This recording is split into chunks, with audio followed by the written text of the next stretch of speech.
দুনিয়া শেষ হয়ে গেছে কই বাবুর আজকে যে বিষয় লয়ে আপনাদের লগে আলোচনা করুম এটা আর নিজের লগে ঘুরছে একবারে বাস্তব মানে অভিজ্ঞতা থেকে আপনাদের লগে কিছু কথা আজকে শেয়ার করুম বুঝছেন নি আমরা জিয়ানে যামু হিয়ানে ঘুষ আপনি লাইক দিন যাবেন হিয়ানেও ঘুষ একদিন যাবেন হিয়ানেও ঘুষ মুইতেন যাবেন হিয়ানেও ঘুষ বুঝছেন নি কেলে কইর আগে আপনার 3টি আসিল বাথরুম মনগা হিয়ানে 10টি হয়ে গেছে কই 2টি আসিল 1টি আসিল ফসরা ভিয়ানন 5টি হয়ে গেছে কই তো ঘুষের তুন কি কম নাকি ঘুষ ছাড়া কোনো কিছুই হাইতেন নয় আর তো মনে হয় যে হাসপাতালে মানে বিশেষ করে যে হসপিটালগুলা এখানে যদি আপনার দেয়ালের যদি হাত থাকতো মানে যেই প্রতিষ্ঠানগুলো যদি হাত থাকতো তাহলে আর মনে হয় যে দেয়ালের ইট প্রত্যেকটা ইটেও কইতো ভাই আর 100 কাটিয়ে দেন কারণ আর লগে ঘেসি আপনাকে রুগীরা বইয়ে আর লগে আপনাকে রুগীরা ঘেঁষাঘেঁষি করে আপনাকে রুগীরা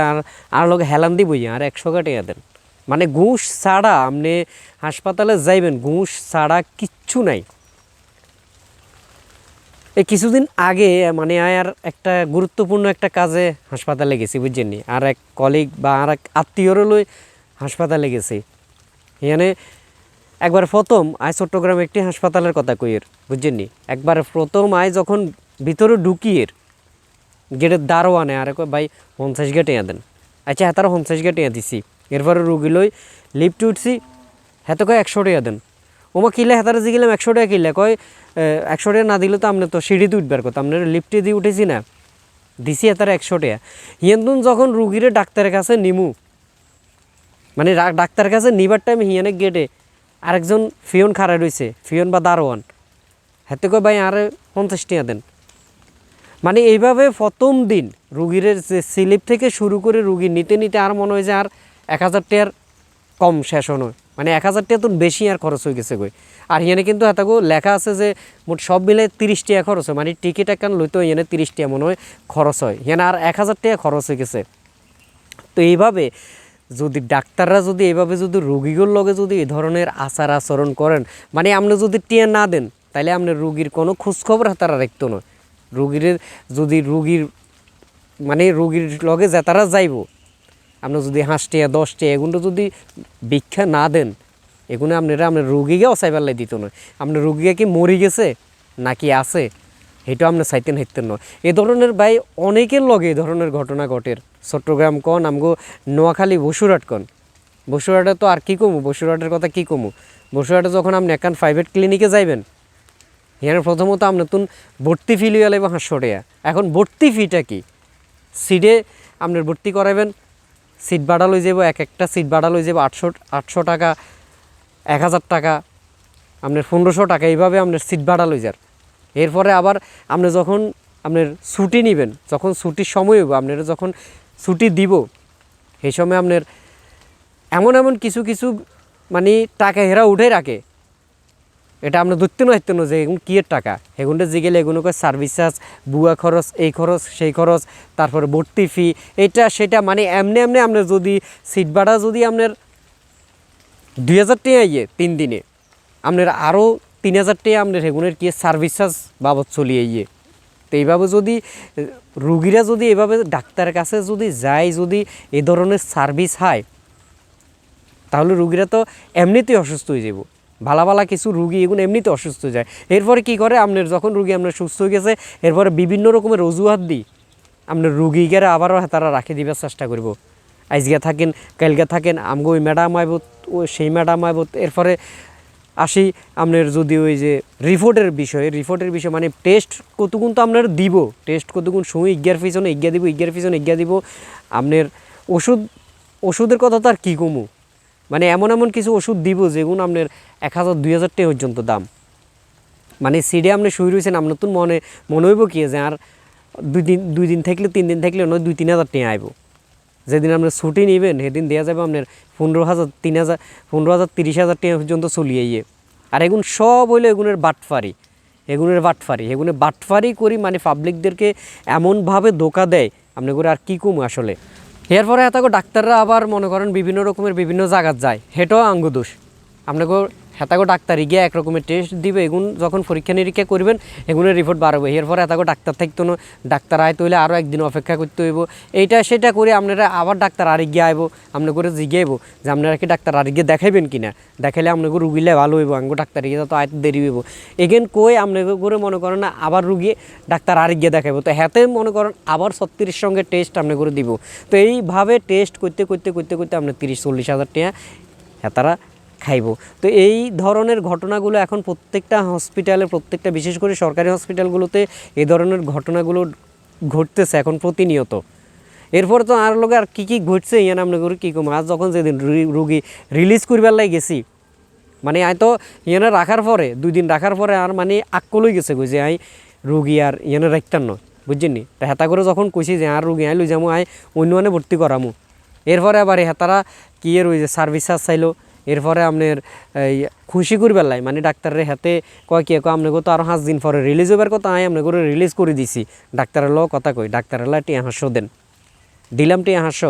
এরপরে হাতে কয় ভাই আপনার লাই এত দুইছি, আপনি আরেকটা কিছু দেন। ওমা হাতেও 500 টাকা চাই বইছে। এবারে হাতারে খুব জোর করি হাতারে 200 টাকা আয় দিছি। এরপরে চলিয়ামু ওই আঙ্গো কিছু মালসা মানে এগুলা একজনের নামাই দিছে, অক্সিজেনের একজনের নামাই দিছে, হেতারে তো আবার 200 টাকা। মালসামানা নামাই দিছে, হেতারে তো 200 টাকা। মানে এমনি এমনি করতে করতে আপনার প্রাইভেটে যে টিয়া গেছে ইয়েতুন বেশি চলে গেছে সরকারি হসপিটালে। সরকারি হসপিটালে এই ধরনের ঘটনাগুলো প্রতিনিয়ত মানুষের লগে ঘটে, প্রতিনিয়ত। যারা রুগী লই যার, বিশেষ করে যারা গরিব, এরা তো সরকারি হসপিটালের দিকেই বেশিরভাগ ঝুঁকি। এবং সরকারি হসপিটালে হেতাগো আত্মীয় স্বজন লই যায়, এগুলোর লগে যা করে আপনার দারোয়ান থেকে শুরু করে ডাক্তাররা থেকে শুরু করি। এরপরে আরও একটা বিষয় আপনাদের লগে শেয়ার করি। আমি যখন প্রথম দিন গেছি তো মনে করেন আরে কিছু ওষুধ টষুধ লিখে দিছে, বুঝছেন নি, ডাক্তার ওষুধ টষুধ লিখে দিছে। তো ওষুধ এখন প্রায় আপনার 3,500 টাকার মতো ওষুধ লিখে দিছে। ওষুধ লিখে দিবার পরে আমি ওষুধ নিয়ে দিবার 3 থেকে 4 ঘন্টা পরেও মানে চিকিৎসা তারা শুরুই করেন না। এরপরে গেলাম কিলে চিকিৎসা শুরু করেন না, হ্যাঁ তারা ডাক্তাররে খুশি করতে হইব, তারপরে নার্সরে খুশি করতে হইব, এদেরকে আপনার 50 টাকা 100 টাকা দেন। 100 টাকা না দিলে তো এরা তো চিকিৎসা শুরু করতো না। তো এইভাবে যদি সরকারি সেবার নামে যদি এই ধরনের সিটারি বাটফারি করে তাইলে আপনি কন্দে যাবেন, আপনি রুগী লই কন্দে যাবেন। আর সরকার তো এগুলো তো দেখেন না, এগুলোর বিরুদ্ধে কোনো রকম কোনো অ্যাকশান হ্যাঁ তারা নিতেছে না, তাহলে সাধারণ পাবলিকরা কন্দে যাইব। আর হিয়াল্লাই কইছি যে দেয়ালে যদি কান থাকতো, যে ফ্লোর দিয়ে আমরা হাঁটতেছি হসপিটালে, যে লিফট দিয়ে আমরা উঠতেছি, এদের যদি কান থাকতো, হাত থাকতো, এরাও মনে হয় যে ভিক্ষার মতো না হাত ফাতি ধরে রাখতো যে আরে 50 টাকা দেন, 100 টাকা দেন। আমি সব শেষে কমু ভাই তোরা তো ডাক্তার, তোরা মানে সৃষ্টিকর্তার পরে তো তোরাই মানুষের জীবন দিতে পারস, কিলে তোরা এই যে ভিক্ষা করস, ডাক্তারি না করি তো তোরা ভিক্ষা করতে হারস। আর মনে হয় এটাই তো বললে ভালো হইব, যেমনি 50 টাকা 100 টাকা রুগীর গো সরলতার সুযোগ লই তোরা, যেমনি 50 টাকা 100 টাকা জানে রুগীর গো কাছ থেকে ভিক্ষা চাস, এগুলো না করি তোরা হাসপাতালের বাইরে বইলে তো হারস, মানে আরও বেশি টিয়া দিব তো করে। ডাক্তারি এত কষ্ট করে ডাক্তারি হইবার কাম কি আর, ভিক্ষার ফেলে টাকা লই রাস্তার পাশে বইস, তাহলে আরও বেশি টিয়া হেবি। এখন নোয়াখালীতে বসুরহাট কোম্পানিগঞ্জে এই ধরনের অনেক হসপিটাল আছে, আপনারা খোঁজখবর লইলে দেখতে নেবেন।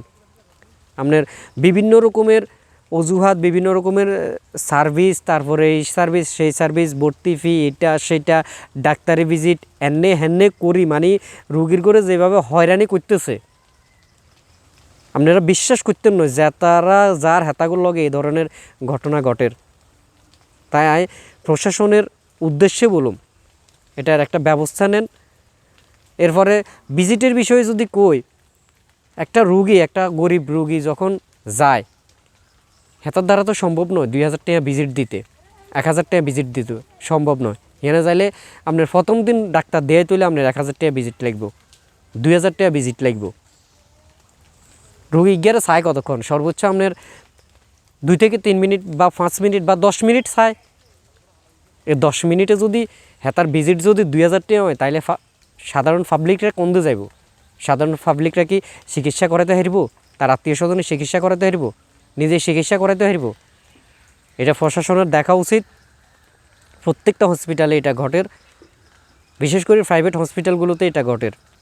আর সরকারি হসপিটালে তো মানে প্রত্যেকটা জায়গায় জায়গায় ঘুষ ছাড়া হাতে কোনো কথাই নাই। আর কয়েকদিন আগে আর এক আত্মীয়রও লই গেছি, কাটিয়ালে ছিল, হাতেন্ডার লই গেছি, ইয়ানে হাতে সেলাই করে দিছে। এরপরে হাতে করে টিকিটের মূল্য 10 নিয়ে এনে লিখছে, হাতারাই 500 টাকা ক্যাশ দিতে হয়েছে।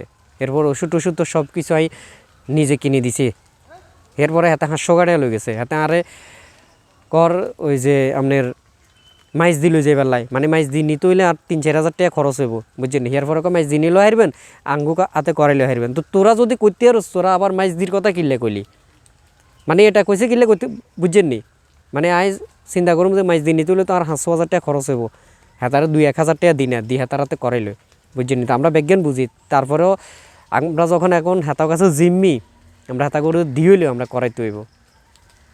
তো এটা অবশ্যই সরকার প্রশাসন আপনাকে দৃষ্টি আকর্ষণ করি বলতেছি, প্রত্যেকটা জায়গায় আপনার নোয়াখালী কোন সারা বাংলাদেশই কোন এভাবেই হয়রানি হচ্ছে আপনার সাধারণ পাবলিক। এটার দিকে আপনার নজর রাখতে হইব, আপনাকে নজর দিতে হইব, আপনারা অবশ্যই খোঁজখবর নিতে হইব। আল্লাহ হাফেজ।